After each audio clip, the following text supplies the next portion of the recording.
Today, we're going to unpack a story that, on the surface, might look like just a simple kid's tale. But trust me, it's actually a powerful fable for our modern world, a world saturated with screens. It shows us exactly how the magic we see on TV can turn into a very real danger. And that really gets to the heart of it, right? The big question: when does fantasy become dangerous? I mean, we all love to get lost in a good story. Superhero movies, epic shows, you name it. But where is that line? When does that harmless fun, that amazing power of imagination, cross over into actual, real-world risk? And this is exactly where it all starts. We've all been there, or at least we've seen it. Kids boasting about their heroes. It's that sound of pure, unfiltered imagination. They see these incredible characters on screen, and naturally, they want to be just like them. It's how they play, it's how they figure out the world. And you know what? It's inspiring. It's totally universal. So let's dive into this through the story of two best friends, Ansh and Vanshika. They're just a couple of third graders who, like most kids, absolutely love TV.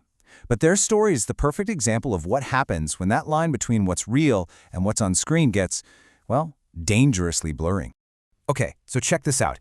After watching a Spider-Man movie, this is the gap in how they saw things. In their minds, they see Spider-Man scaling a wall with just a single thin thread, and they're blown away. What they don't see are the special effects, the safety harnesses, the whole crew. Then they see him leap from a building and land perfectly fine, not realizing that's a professional stunt person and some really clever editing. And all this leads them to one simple, but really dangerous conclusion: hey, we can do that too.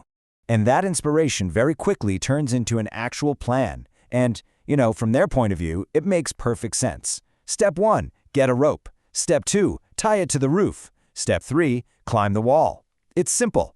They're just following the steps they saw in the movie, completely unaware that that script was written for a world without real-life consequences, like gravity. So, the very next morning, while everyone else is distracted at school prayer, Ansh and Vanshika sneak off. They find a high wall, and they get ready. The plan is officially in motion. This is the moment their fantasy is about to have a very real, very abrupt collision with the laws of physics. So, the fantasy? A hero gliding effortlessly up a wall. The reality? Well, it was a little different. Vanshika tries to climb first. No luck. So Ansh gives it a try. But that thin rope, the one that looks so strong in the movie, it just snaps under his weight. Reality hits, and it hits hard. Part 1 of the plan is a total failure. But here's the thing. They don't give up. The rope snapping doesn't shatter the fantasy for them. Nope, it just makes them pivot. See, in their minds, they're still operating on movie logic. If climbing up didn't work, well, they'd seen Spider-Man jump down plenty of times. And that determination pushes them toward an even more dangerous idea. Not missing a beat, they head straight for the school roof. Their new plan is terrifyingly simple. They walk right up to the edge, look down, and they're ready. They're there to jump. And just then, right at that moment, as they're about to leap into the air, a voice cuts through. It's their teacher. It's the voice of reason, the voice of reality, stepping in at the absolute last possible second. The fantasy is finally and forcefully interrupted.